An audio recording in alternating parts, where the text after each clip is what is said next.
next speaker is here to share some insights into the common challenges that a lot of small businesses do face when it comes to adopting technology, as well as providing guidance on how to choose the right solution, whether you're looking to start up or scale up.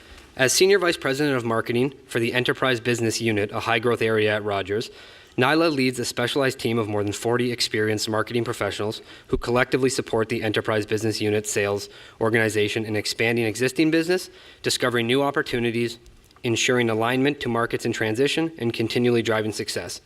In her role, Nyla has established a vision focused on measurable results and executing on innovative outreach strategies for marketing content creation, digital and social media, ongoing customer interaction and interface, and sales enablement. Nyla is a strategic thinker and hands-on operator who turns ideas into action. Nyla has a strong background in product development and a proven track record of team success. She has held several leadership roles during her 12-year tenure at Rogers, shaping the company's response to changing market conditions, technological innovation, internet adoption patterns, partner ecosystems, and evolving customer expectations around service and value. Nyla is active on boards of the Ontario Media Development Corporation and Canadian Women in Communications, is an advisor to the Centre for Strategic Digital Leadership, and was a participant in the prestigious Judy Project in 2010. In 2009, she also received the Canadian Women in Communications Technology Innovator Award. Nyla gives her time actively to sponsor and mentor rising talent, is past president of the Rogers Women's Network, and speaks frequently on technology, innovation, culture, and leading high-performance teams. Please help me welcome Nyla to the podium. All right, good morning, everybody. I'm a big walker and talker, so I'm going to have to stay tethered to this podium, otherwise you won't hear me. I'll do my best. So it's my pleasure to be here. On behalf of Rogers, we are really proud and pleased to be supporting Digital Main Street. We really believe in this initiative. You've heard a lot about the importance of small business, and I'm here today to try and give you a little bit of comfort and ease to take away the panic, what you may have with these big words like digital transformation, and hopefully put you in the right frame of mind for the rest of the day and really to move your own businesses to the next level. So digital transformation. Really things have changed. So I have been in the tech space for quite some time, working at Rogers. It's a company that has a lot of innovation in its DNA, and I have had the pleasure of being part of many new services when they were just ideas, and very quickly they became big businesses within Rogers. This photograph here is a photograph of the bulletin board in my office taken 3 years ago. You can see that on my bulletin board, I had pictures of my kids. I had an ode to my superhero, Wonder Woman. And down at the bottom of this bulletin board are paper medical receipts reminding myself I needed to make the claim, and all sorts of tracking papers clipped there for me to do my work. Today, I work in a model at Rogers which is called Share Space. We actually do not have offices anymore. They have completely disappeared.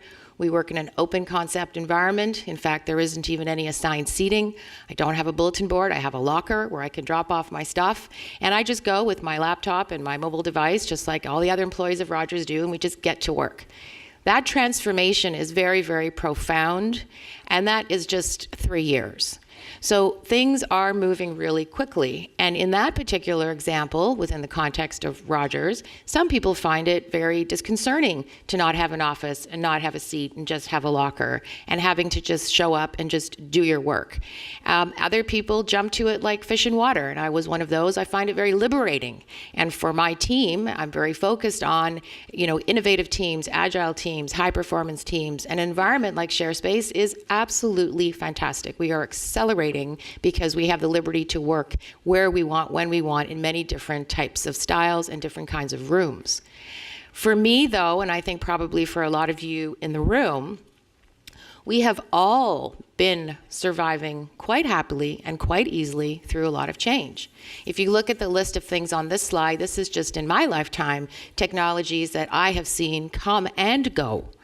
And when you look through this list, you may recognize, oh yeah, my checks used to come on a piece of printed paper, or, oh right, I used to put cassettes in my Walkman. And we are already moved forward and have adopted technology quite easily. And I would think, if you're like me, that when you look at some of the patterns of these technologies on this list, each new technology was an improvement from the one before. And we accepted technological change as being something positive. And so I think the first message is we just need to relax. Digital transformation is not a revolution, it's an evolution. And it's an evolution that you have already survived most of your life through. It's just happening at a much faster pace. And the pace is really the thing to keep in mind here. If you look at this graph, this is the rate of technology change over time. We just had a very detailed view of this going through the 1700s, 1800s, what's happened with the railroad, the car. The first part of the graph, all the way over onto the left, where you see that the rate of technology change is moving up, but moving up kind of slowly. That's hundreds and hundreds and hundreds of years in our history where technological change did not progress that quickly. And then suddenly something happened and the curve goes up, shoots up like a hockey stick. And this is where we are living today. The rate of technological change is accelerating considerably. What's important, I think, to point out that most people don't understand is that influx, that pivotal point, that tipping point happened in 2007, 10 years ago. That's when the curve started looking very different to what it did hundreds and hundreds of years before. And what is so special about 2007? Think about where you were in 2007. It probably didn't seem like there was some big technological bang that changed the course of our entire business and our culture and our markets. But a couple of things did happen, and they compounded. The first was something called Hadoop, which changed the storage capacity, and it allowed smaller, more cost-efficient servers to store more data, which meant that if you were running big data analysis, you could do a lot more cheaply with smaller services. And this gave rise to big data and analytics. And so suddenly people were measuring and tracking everything, and they had the ability to make sense of it.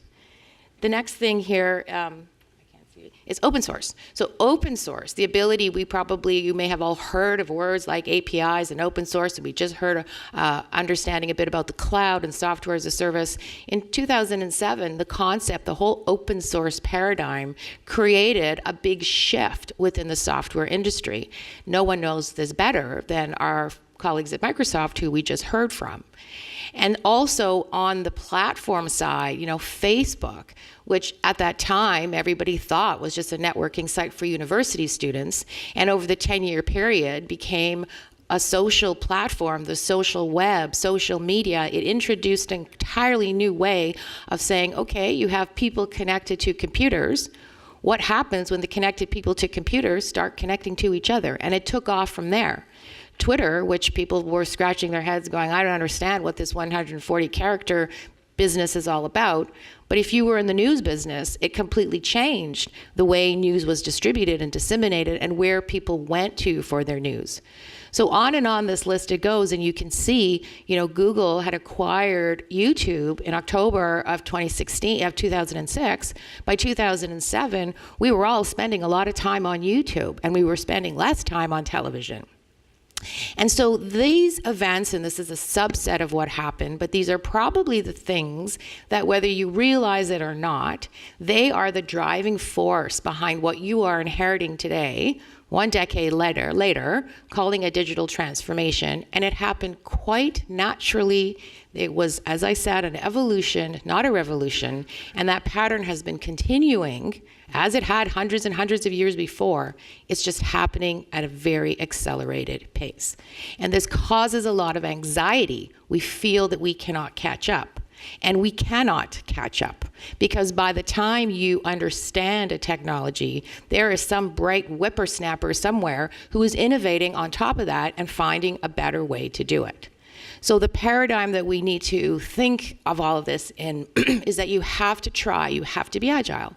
You have to always figure out what it is that your business needs and get the solution of what your business needs now. You don't have to do everything. You don't have to build Fort Knox. You don't have to invest for the next 20 years. You have to operate your businesses today. And I think that that is very much in line with the way small businesses operate. You do think in a very agile way. You do prioritize what you need to do now. You make the right trade-offs so that you can be agile and grow. And that is very much in line with the way that the technology market is going.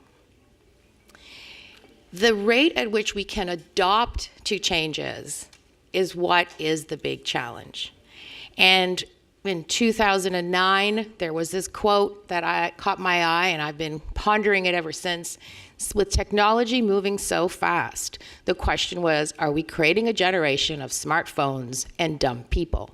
And if you think about it, somewhere around this time, I could not remember anyone's telephone number because it was in my phone. I needed to go somewhere, and I just looked it up in a map.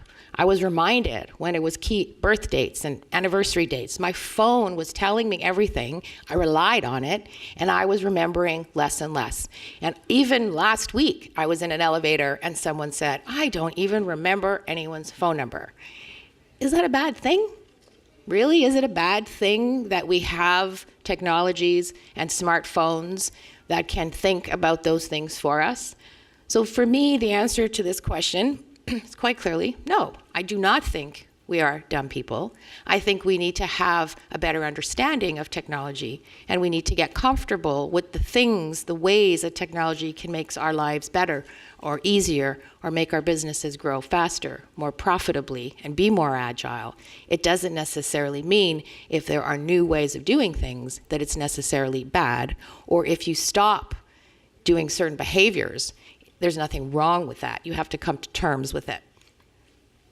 The good news is that small businesses are gravitating very quickly to technology. Now, businesses of all sizes are dealing with digital transformation. Rogers, as a company, had to deal with digital transformation as it relates to employee engagement and employee productivity. That is why the share space model was rolled out. And we are seeing the results of more productive workforce by changing the physical environment in which we work. But it's easier for a smaller business to make these changes because the owner-operator has a lot more autonomy in decision-making. Sometimes the systems that you need to replace either don't exist or they're easier to replace because they're smaller. And so the statistics are showing that small businesses are gravitating to new technology, and they understand how important technology is to their success. They view themselves as early adopters of technology, and we're starting to see these trends bear out on all levels: use of Wi-Fi, the way that they're using social media, the increase in small businesses that have websites, those that are using the cloud and reducing their OPEX. And so this is all really good news. It doesn't mean that for many of you in the room, you probably still feel a little panicked. You probably still feel like you don't have the right information, or maybe you don't have the right time, or you don't have the right people to help with this transformation. And I think for the rest of the day, and all the panelists and speakers that you will hear will help you put your mind at ease. And the Digital Main Street program as a whole is designed, all of the founding members are here to help you. So you cannot deny the stats. I believe small businesses are in an advantageous position as it relates to technology, because the benefits of smart use of technology, you will see them quickly, and they will propel your businesses farther, faster than they would of a company of a much larger size. And it's good news that small businesses are gravitating here because customers are gravitating here. We did a study last year of how Canadians buy, and it was overwhelmingly clear that when it relates to small businesses, local businesses, consumers go online. That's where they find out about businesses. That's where they get recommendations of which are the ones that they should use for a range of categories, not just restaurants, it's all sorts of stuff. And there is a direct correlation between word of mouth saying, hey, I need a good contractor, I need a landscaper, who do you know? This word of mouth is now happening on the web, on the social web. People are relying 4-star, 3-star, 2-star, 5-star recommendations from people that they don't know. So there's a credibility on the social web, credibility through scale and public opinion that is really the same old-fashioned principles of word of mouth, but it's it's been digitized. So for you, social media is not just showing up in social media because everybody's doing it. It's a way for you to manage your reputation. It's a way for you to get leads. It's a way for people who like you to recommend you and give you a star. And they are in fact selling your services for you. That's what that ecosystem is all about. So it's good that there's a correlation with small businesses going online, because that's where your customers are. And that's where they expect you to be. And now I am going to show you a video as an example of this. Let's hope it plays. Okay, so we have Kevin on the panel in a few minutes, but why I felt this was interesting, because this is Yellow Pages actually, as you can see from this video, created a lemonade stand and used digital to get this business launched.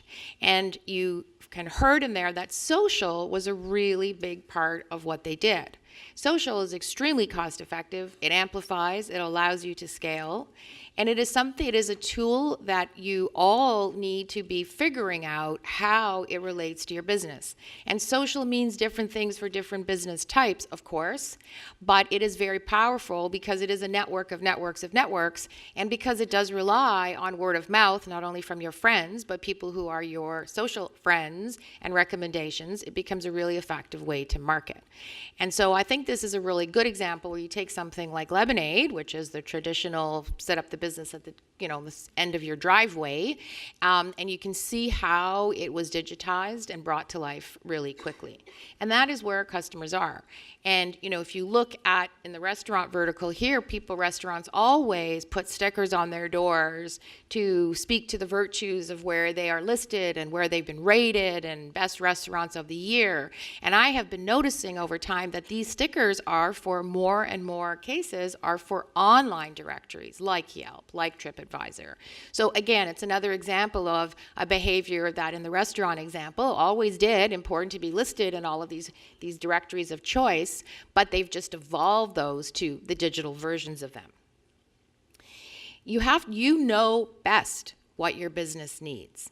And so I think that if there's one way for you to ground yourself in all of this and to take comfort, is that technology is not going to lead your business. Technology needs to enable your business. So if you do feel, for example, that your nature of business could benefit from better word of mouth, then you should turn to social. If your business needs that you are trying to scale your employees and you need to reduce some of your OPEX, you may rethink some of the ways that you're operating and move things over to digital to reduce some of those costs. So you always know every day you wake up and you know what your top list of challenges are in your business or what you need to optimize in order to get to the next level. And that's the first way in which you should look to say, well, which technology solutions are available for me for this particular challenge that I am trying to overcome. I'm going to try and show you another video of an example of using technology, not in the marketing side, but from an operational perspective. Okay, so this Endeavor example is really, as Max said, a very small company in terms of its organizational size, 6 people, but very large in terms of its market growth, with a very real business challenge, which is how do they stay connected to the customers when those 6 people are always off and out and about and doing different things, and not an organization that would have the ability to hire someone to just sit there and answer the phone. And so for them, looking at that challenge and realizing that they could use, in this case, their mobile devices and mobile technologies in completely different ways, resonated with them. And this is an example of a very transformative type of office phone system that is more aligned with the way this particular organization needs to work. And so I draw this to your attention because I do think that it starts with you understanding what your business is all about and figuring out, approaching technology in terms of solutions. What are the solutions that I am looking for? And if you If you get comfortable with that approach, I can assure you that it will not be intimidating, it will not be daunting. You will be very clear focused when you start understanding about technologies or when people explain them to you, because you are always connecting it to a problem or an issue or a need that you know better than anybody else. And I'm going to end on really, we talked about, Councillor Thompson did mention the need to transform digitally to be competitive. And it's not to be underestimated. And again, please take comfort that this is not a message that's only sent to small business. This is a message that resonates with businesses of all sizes. Digitization does help you to be more competitive. And one simple sort of support evidence of this is that newer companies are moving to digital faster. So if they are starting, as we call it, on the third platform, then they will be able to accelerate and grow more efficiently with more lower OPEX, and they will increase profitability faster. And in the case of a Max Genke, they could be running a global organization with just 6 employees. So you do need to think about that, about younger companies starting from scratch and starting from digital.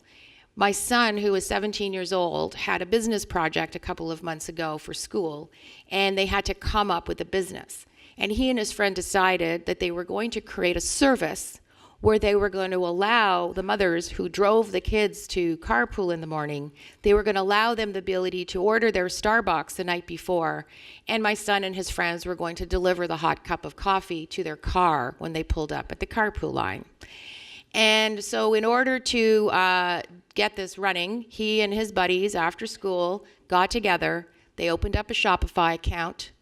They got themselves activated on Square. They set up a group message board on their internal school network. They created a digital flyer that they posted to the message board and emailed to a list. They were accepting orders in the evening. They had contacted Starbucks by phone and narrowed down the selection of the products that they felt they could safely pick up and bring without getting too cold. And by the time I got home for dinner, he explained to me how he had set up a business, created a marketing department, established his finance group, had done all of his logistics, paid mind to his customer experience, and it was all under the guises of homework. And it really resonated with me that this was not somebody who thought he was doing anything spectacular as it relates to launching a business. He was just using the tools that he was comfortable with, and he knew nothing about Shopify or any one of these tools prior to the need arising for him to figure out how he could get his Starbucks delivery service up and running because he wanted to get a good mark. So you have to think about newer companies coming around in your industries. If they are starting from a digital first, they will have an advantage. And for me, having worked in technology for a long time, the way that I keep perspective is through this image that you see here. This image, Stephanie Gordon was on an airplane flying from New York to Florida, and she was asleep at the side of the window, and the pilot announced that the space shuttle had taken off from Cape Canaveral, and it had popped through the clouds and was visible from the side of the plane. So Stephanie Gordon took this photo and she posted it to the web, and I saw it that day. I happened to be a bit of a space geek, so I was watching the launch, and this was the last official space shuttle launch, so there was a lot of eyes on this. And when this photo appeared on the web, I saw it, I kept it, and I have it with me all the time, because what's fascinating about it is that, seeing as it was the last shuttle launch, there were hundreds of thousands of people that had gathered to Cape Canaveral that were standing on the ground watching this. There were millions of people watching the live stream. And you can see that it was a very, very cloudy day. And when that space shuttle took off and went up into the air, it didn't take long before it popped through the clouds. And for everyone on the ground and everyone watching on the live stream, the show was over. They could see no more. It had gone through the clouds and it was gone. And there was Stephanie Gordon, not expecting to see the shuttle that day, and has a completely clear view from a different vantage point and a completely different perspective. And this is the message about new technologies and emerging technologies. It depends on your perspective. It depends on how clearly you are thinking about the role that technology plays. This has helped me in my career as I enter new phases of it, looking at new transformative technologies and new industries. And I always try to do the Stephanie Gordon, try to pull back, get a different perspective. And when you have that clarity of thought, new technologies and transformations become very opportunistic. And you get excited because you understand, as in the case of my son, what you can do easily and cost effectively and quickly to get things done with the right technologies. So thank you very much.